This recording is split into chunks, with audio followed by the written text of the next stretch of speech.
بسم اللہ الرحمن الرحیم۔ تمام بھائی اور بہنوں کو السلام علیکم۔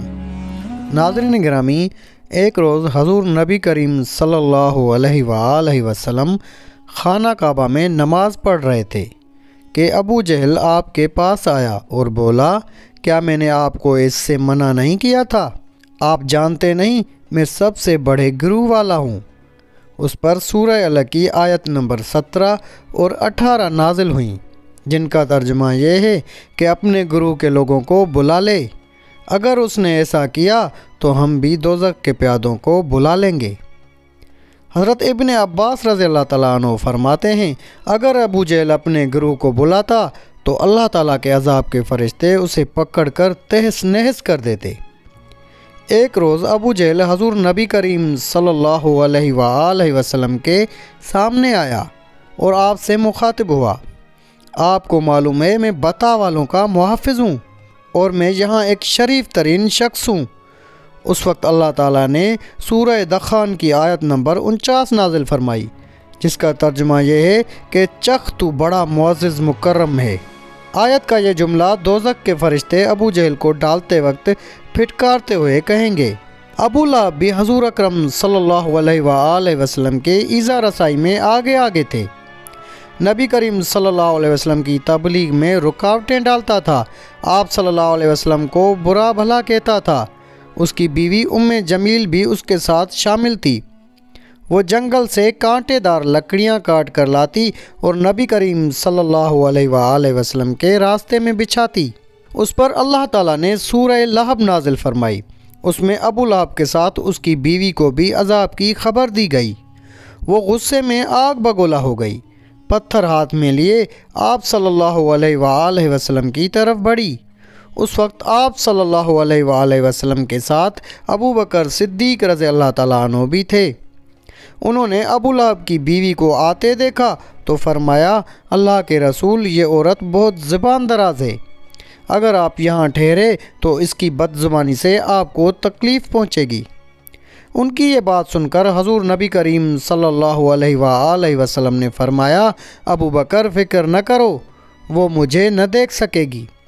اتنے میں ام جمیل نزدیک پہنچ گئی، اسے وہاں صرف ابو بکر صدیق رضی اللہ تعالیٰ عنہ ہی نظر آئے۔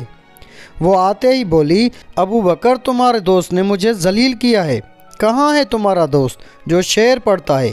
ابو بکر بولے، کیا تمہیں میرے ساتھ کوئی نظر نہیں آ رہا؟ کیوں، کیا بات ہے؟ مجھے تو تمہارے ساتھ کوئی نظر نہیں آ رہا۔ انہوں نے پوچھا، تم ان کے ساتھ کیا کرنا چاہتی ہو؟ جواب میں اس نے کہا، میں یہ پتھر اس کے منہ پر مارنا چاہتی ہوں، اس نے میری شان میں نازیبا شعر کہے ہیں۔ وہ سورہ لہب کی آیات کو شعر سمجھ رہی تھی۔ اس پر انہوں نے کہا، نہیں، اللہ کی قسم، وہ شاعر نہیں ہیں، وہ تو شعر کہنا جانتے ہی نہیں، نہ انہوں نے تمہیں ذلیل کیا ہے۔ یہ سن کر وہ واپس لوٹ گئی۔ بعد میں ابو بکر صدیق رضی اللہ تعالیٰ عنہ نے آپ صلی اللہ علیہ وآلہ وسلم سے پوچھا کہ اے اللہ کے رسول، وہ آپ کو دیکھ کیوں نہ سکی؟ آپ نے ارشاد فرمایا، ایک فرشتے نے مجھے اپنے پروں میں چھپا لیا تھا۔ ایک روایت کے مطابق آپ نے یہ جواب ارشاد فرمایا تھا، میرے اور اس کے درمیان ایک آڑ پیدا کر دی گئی تھی۔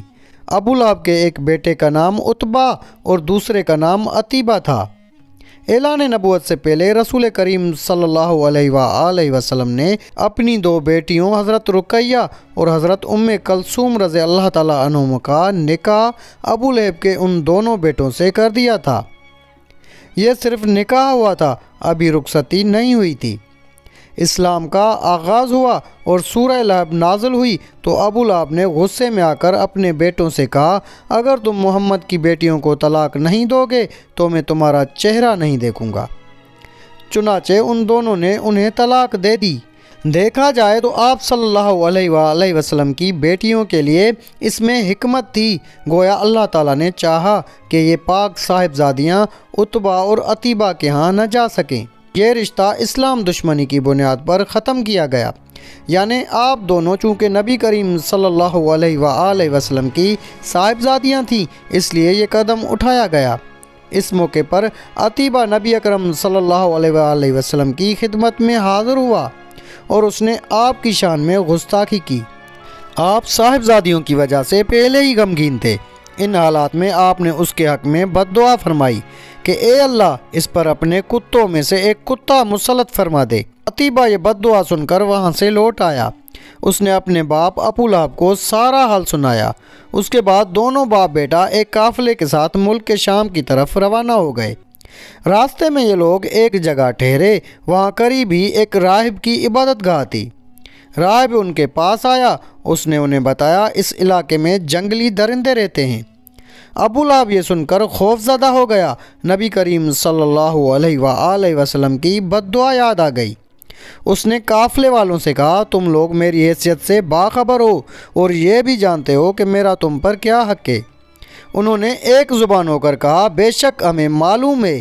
ابو لہب یہ سن کر بولا تب پھر تم ہماری مدد کرو، میں محمد کی بد دعا کی وجہ سے خوف زدہ ہو گیا ہوں، اس لیے تم لوگ اپنا سامان اس عبادت گاہ کی طرف رکھ کر اس پر میرے بیٹے کا بستر لگا دو اور اس کے چاروں طرف تم اپنے بستر لگا دو۔ ان لوگوں نے ایسا ہی کیا۔ یہی نہیں، انہوں نے اپنے چاروں طرف اپنے اونٹوں کو بھی بٹھا دیا۔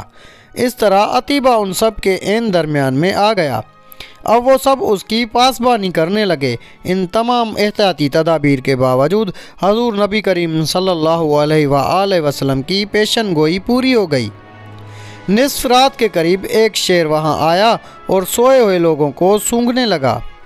ایک ایک کو سونگھتے ہوئے وہ آگے بڑھتا رہا، یہاں تک کہ وہ لمبی چھلانگ لگا کر عتیبہ تک پہنچ گیا۔ بس پھر کیا تھا، اس نے اسے چیر پھاڑ کر ہلاک کر ڈالا۔ تکالیف پہنچانے کا ایک اور واقعہ اس طرح پیش آیا کہ ایک روز آپ صلی اللہ علیہ وآلہ وسلم مسجد الحرام میں نماز پڑھ رہے تھے۔ قریب ہی کچھ جانور ذبح کیے گئے تھے۔ وہ لوگ اپنے بتوں کے نام پر قربانی کرتے تھے۔ ان جانوروں کی ایک اوجڑی ابھی تک وہیں پڑی تھی۔ ایسے میں ابو جہل نے کہا کیا کوئی ایسا شخص ہے جو اس اوجڑی کو محمد کے اوپر ڈال دے؟ ایک روایت کے مطابق کسی نے کہا کیا تم یہ منظر نہیں دیکھ رہے؟ تم میں سے کون ہے جو وہاں جائے جہاں فلاں قبیلے نے جانور ذبح کیے ہیں؟ اگر ان کا گوبر، لید، خون اور اوجھڑی وہاں پڑے ہیں، کوئی شخص وہاں جا کر گندگی اٹھا لائے اور محمد کے سجدے میں جانے کا انتظار کرے۔ پھر جو ہی وہ سجدے میں جائیں، وہ شخص گندگی ان کے کندھوں کے درمیان رکھ دے۔ تب مشرکوں میں سے ایک شخص اٹھا، اس کا نام عقبہ بن ابی معیط تھا۔ یہ اپنی قوم میں سب سے زیادہ بدبخت تھا۔ یہ گیا اور اوجھڑی اٹھا لایا۔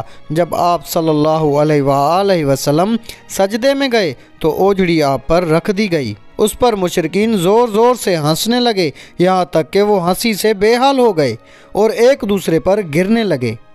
ایسے میں کسی نے حضرت فاطمۃ الزہرا رضی اللہ تعالی عنہا کو یہ بات بتا دی۔ وہ روتی ہوئی حرم میں آئیں۔ نبی کریم صلی اللہ علیہ وآلہ وسلم اسی طرح سجدے میں تھے اور اوجڑی آپ کے کندھوں پر تھی۔ سیدہ فاطمہ رضی اللہ تعالیٰ عنہ نے اوجڑی کو آپ پر سے ہٹایا۔ اس کے بعد آپ سجدے سے اٹھے اور نماز کی حالت میں کھڑے ہو گئے۔ نماز سے فارغ ہو کر آپ صلی اللہ علیہ وآلہ وسلم نے ان لوگوں کے حق میں بد دعا فرمائی کہ اے اللہ تو قریش کو ضرور سزا دے، اے اللہ تو قریش کو ضرور سزا دے، اے اللہ تو قریش کو ضرور سزا دے۔ قریش جو مارے ہنسی کے لوٹ پوٹ ہو رہے تھے، یہ بد دعا سنتے ہی ان کی ہنسی کافور ہو گئی۔ اس بد دعا کی وجہ سے وہ دہشت زدہ ہو گئے۔ اس کے بعد آپ نے نام لے لے کر بھی بد دعا فرمائی، اے اللہ تو عمرو بن ہشام کو سزا دے، یعنی ابو جہل کو، عقبہ بن ابی معیط اور امیہ بن خلف کو سزا دے۔ حضرت عبداللہ بن مسعود رضی اللہ تعالیٰ عنہ کہتے ہیں اللہ کی قسم آپ صلی اللہ علیہ وآلہ وسلم نے جن جن قریشیوں کا نام لیا تھا، میں نے انہیں غزوہ بدر میں خاک و خون میں لتھڑا ہوا دیکھا اور پھر ان کی لاشوں کو ایک گڑھے میں پھینک دیا گیا۔ اسی طرح کا ایک واقعہ حضرت عثمان غنی رضی اللہ تعالیٰ عنہ نے اس طرح بیان فرمایا ہے۔ ایک روز نبی کریم صلی اللہ علیہ وآلہ وسلم طواف فرما رہے تھے۔ اس وقت آپ کا ہاتھ حضرت ابو بکر رضی اللہ تعالیٰ عنہ کے ہاتھ میں تھا۔ حجر اسود کے پاس 3 آدمی بیٹھے تھے۔ جب آپ حجر اسود کے پاس سے گزرے اور ان کے قریب پہنچے تو ان تینوں نے آپ کی ذات بابرکات پر چند جملے کسے۔ ان جملوں کو سن کر آپ کو تکلیف پہنچی۔ تکلیف کے آثار آپ کے چہرے سے ظاہر ہوئے۔ دوسرے پھیرے میں ابو جہل نے کہا تم ہمیں ان معبودوں کی عبادت کرنے سے روکتے ہو جنہیں ہمارے باپ دادا پوجتے آئے ہیں۔ لیکن ہم تم سے صلح نہیں کر سکتے۔ جواب میں آپ صلی اللہ علیہ وآلہ وسلم نے فرمایا میرا بھی یہی حال ہے۔ پھر آپ آگے بڑھ گئے۔ تیسرے پھیرے میں بھی انہوں نے ایسا ہی کہا۔ پھر چوتھے پھیرے میں یہ تینوں یکدم آپ کی طرف جھپٹے۔ حضرت عثمان رضی اللہ تعالیٰ عنہ فرماتے ہیں ابو جہل نے ایک دم آگے بڑھ کر آپ صلی اللہ علیہ وآلہ وسلم کے کپڑے پکڑنے کی کوشش کی۔ میں نے آگے بڑھ کر ایک گھونسا اس کے سینے پر مارا، اس سے وہ زمین پر گر پڑا۔ دوسری طرف سے ابو بکر صدیق رضی اللہ تعالیٰ عنہ نے امیہ بن خلف کو بھی دھکیلا۔ تیسری طرف سے خود حضور نبی کریم صلی اللہ علیہ وسلم نے عتبہ بن ابی معیط کو دھکیلا۔ آخر یہ لوگ آپ کے پاس سے ہٹ گئے۔ اس وقت آپ نے ارشاد فرمایا اللہ کی قسم تم لوگ اس وقت تک نہیں مرو گے جب تک اللہ کی طرف سے اس کی سزا نہیں بھگت لو گے۔ حضرت عثمان رضی اللہ تعالیٰ عنہ فرماتے ہیں یہ الفاظ سن کر ان تینوں میں سے ایک بھی ایسا نہیں تھا جو خوف کی وجہ سے کانپنے نہ لگا ہو۔ پھر آپ نے ارشاد فرمایا تم لوگ اپنے نبی کے لیے بہت برے ثابت ہوئے۔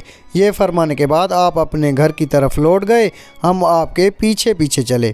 جب آپ اپنے دروازے پر پہنچے تو اچانک ہماری طرف مڑے اور فرمایا تم لوگ غم نہ کرو، اللہ تعالیٰ خود اپنے دین کو پھیلانے والا، اپنے کلمے کو پورا کرنے والا اور اپنے نبی کی مدد کرنے والا ہے۔ ان لوگوں کو اللہ بہت جلد تمہارے ہاتھوں ذبح کروائے گا۔ تو ناظرین گرامی یہ تھی ہماری آج کی ویڈیو۔ اگر آپ کو ہماری آج کی ویڈیو اچھی لگی تو ویڈیو کو لائک کر کے اپنے دوست و احباب سے زیادہ شیئر کریں۔ جزاک اللہ۔